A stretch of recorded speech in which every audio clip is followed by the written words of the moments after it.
Bem-vindos mais uma vez a um pequeno estudo da maravilhosa Palavra de Deus.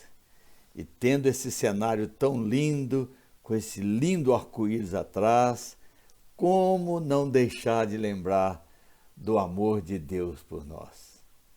Que Ele nos amou de tal maneira que deu o seu Filho unigênito, para que todo que nele crê não pereça, mas tenha a vida eterna. Que coisa maravilhosa! O arco-íris é um memorial. Deus falou para Noé que aquele arco-íris seria um memorial. Quantas coisas nós temos ao nosso redor para lembrar do amor de Deus por nós. Então, vamos orar para que esse amor de Deus nos revele o amor dele por nós, para que possamos amá-lo com entendimento. Pai, em nome de Jesus, abre o nosso entendimento para compreender o teu amor por nós, papai. Ajuda-nos a compreender esse maravilhoso amor, papai. Em nome de Jesus. Bem, vamos fazer uma pequena revisão, né? Temos falado algumas coisas sobre a criação e como esquecer que Deus criou o homem à sua imagem e semelhança, criou aquele jardim para o homem viver nele, e durante o dia o homem se deleitava em todas aquelas coisas, com a sua esposa, com a sua mulher, mas à noite, na viração do dia, o Criador vinha relacionar com eles. Já pensou, meu irmão, minha irmã? Qual era o momento melhor? Durante o dia, ele com a esposa e com aquelas maravilhas todas, ou com o Criador durante a noite? O que você acha? Que momento era melhor? E você não fica curioso o que conversavam naqueles momentos que o Criador vinha estar com eles? Meu Deus, que curiosidade que eu tenho. Talvez o Criador quisesse saber se eles estavam entendendo, né, se tudo que estava acontecendo e a mensagem que havia através da criação, tanto do homem como da mulher e de todas as outras coisas. Infelizmente, parece que o homem amou mais a mulher do que a Deus. Sim, o Senhor havia dado essa ordem para o homem, para não comer daquela árvore, e a mulher comeu, trouxe para o homem, e ele se esqueceu de que o seu Criador havia dito que se ele comesse daquela árvore, certamente ele morreria. Então nós devemos tomar muito cuidado de não amar mais as coisas do que a Deus. Inclusive pai, mãe, filhos, esposa. Jesus disse isso. Aquele que amar mais o pai e a mãe não é digno de mim. Então parece que Adão amou mais a mulher que Deus criou para ele do que o seu Criador. E aí o pecado entrou no mundo. Oh, meu Deus! Trouxe a escuridão na vida do homem. O homem passou a ter consciência do mal. E o pior de tudo, passou a ter medo de Deus. Na viração do dia, né, quando o Senhor vinha, não havia noite. Mas agora, por causa do pecado, eu fico imaginando o medo de Adão, não apenas de Deus, mas das trevas que ocupavam aquele jardim. Tive medo e me escondi. O homem passou a ter medo de Deus e sofrer as consequências do pecado. A mulher também. O grande conflito entrou por causa do pecado. Deus me ama. Deus me ama. Quantos ainda não compreendem o amor de Deus e têm esse conflito no seu coração? Mas o Senhor sacrificou um animal inocente, talvez um cordeiro, uma ovelha, não sei, mais provável um cordeiro. O Senhor teve que sacrificar aquele animal inocente para cobrir Adão e Eva, para que aquela roupa fosse um memorial de que ele ia providenciar a restauração da comunhão do homem com Deus. Eles tiveram que ser expulsos do paraíso. E a dúvida, o medo, continuavam no coração deles. E o Senhor deu a eles essa promessa da semente da mulher. Olha, assim como o querubim caído, Satanás usou a mulher para o pecado entrar através do homem, um dia da semente da mulher, Deus enviaria o Cristo, o Messias, que iria restaurar a nossa comunhão com Deus. Mas apesar da roupa, apesar da promessa de Deus, o pecado sempre nos leva a duvidar. Deus me ama, Deus me ama. 4.000 anos depois que milhares e milhares e milhares de cordeiros foram sacrificados, depois nós podemos falar um pouco sobre isso, 4.000 anos depois, aparece entre os judeus um homem. João Batista estava batizando no Rio Jordão e entre eles aparece um homem.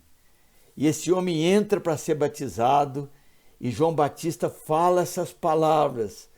Oh, que o mundo precisa ouvir e compreender. Eis o Cordeiro de Deus que tira o pecado do mundo. Aquilo que nos levou a ter medo de Deus, a ter vergonha. Jesus veio agora, não como um animal, mas semelhante ao homem. Obrigado, Senhor.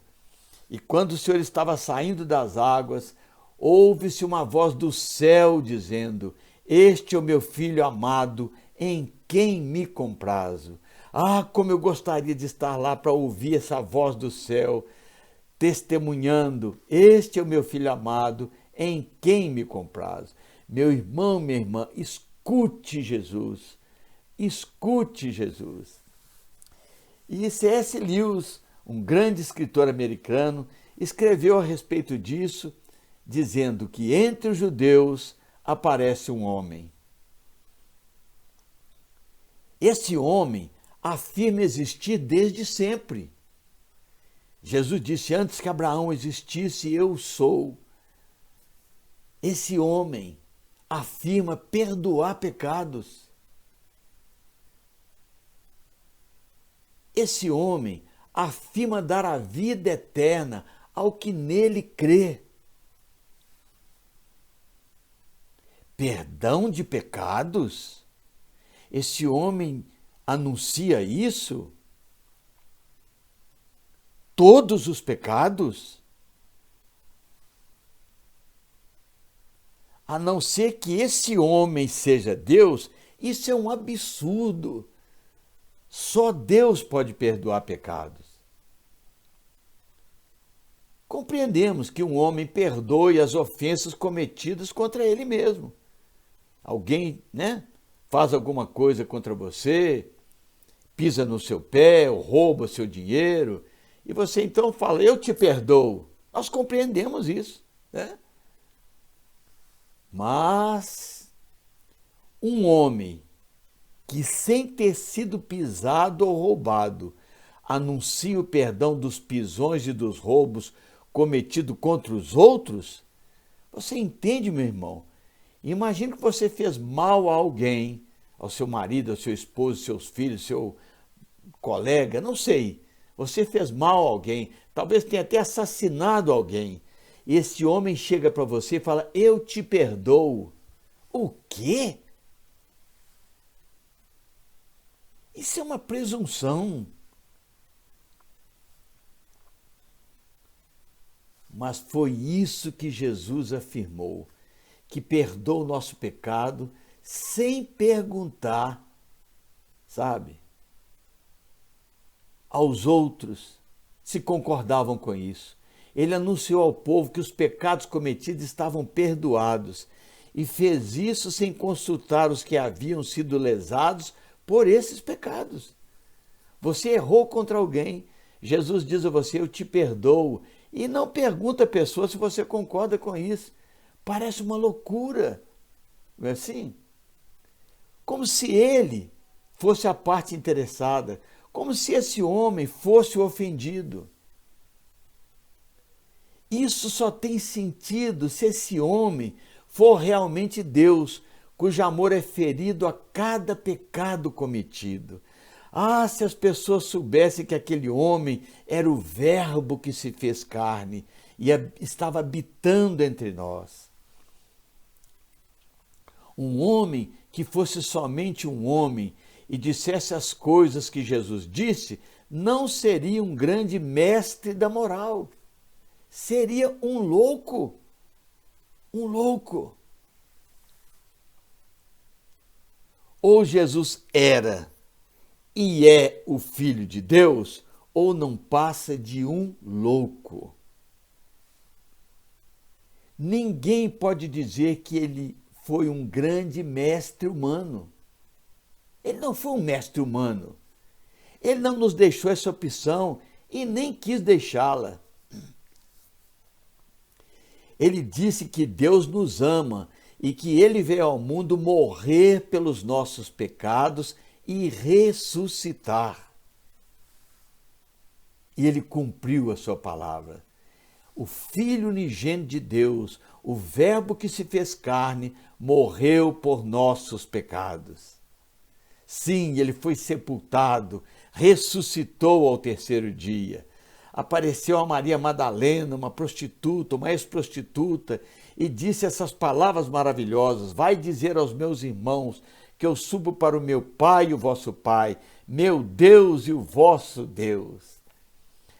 É para ficar maravilhado com isso. E antes de Jesus voltar aos céus, ele disse: ide por todo o mundo e pregai o evangelho, a boa notícia a toda criatura.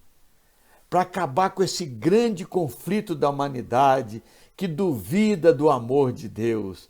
É o grande conflito de todos os seres humanos, ter medo se Deus o ama ou não. Por isso, essa palavrinha, catalassô, que significa reconciliação, é tão maravilhosa na Escritura. Eu espero que você tenha decorado Romanos, Colossenses e Coríntios, não é assim? Porque se nós, quando inimigos, fomos reconciliados com Deus mediante a morte do seu Filho, muito mais, estando já reconciliados, seremos salvos pela sua vida. Que coisa maravilhosa, meu irmão! Jesus, havendo feito a paz pelo sangue da sua cruz, reconciliou todas as coisas, quer sobre a terra, quer nos céus. Ora, tudo provém de Deus, que nos reconciliou consigo mesmo por meio de Cristo e nos deu o ministério da reconciliação, a saber, que Deus estava em Cristo, reconciliando consigo o mundo, não imputando aos homens as suas transgressões. Isso é maravilhoso demais, irmãos. Cuidado com muitas doutrinas que estão aí, sabe? Pessoas querendo te obrigar a certas coisas. Deus não imputa a você nenhuma condenação se você crê em Jesus. E se você crê em Jesus, não há mais necessidade de viver como antes, sabe? Apenas creia e viva essa nova vida com alegria.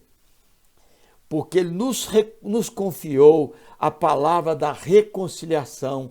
Então leve essa palavra aos homens, não julgue ninguém, não condene ninguém, apenas leve essa palavra de reconciliação, reconciliação, reconciliação. Então, meu irmão, minha irmã, que maravilha! Mais uma vez eu te peço, decore Romanos, Colossenses e Coríntios, esse tema maravilhoso, reconciliação. Deus enviou o seu Filho para nos levar de volta para Ele, para dizer que não nos imputa nenhum erro, mas está nos esperando com alegria no seu reino. Então, até o próximo estudo, se o Senhor assim nos permitir. Um grande beijo para você e toda a sua família, em nome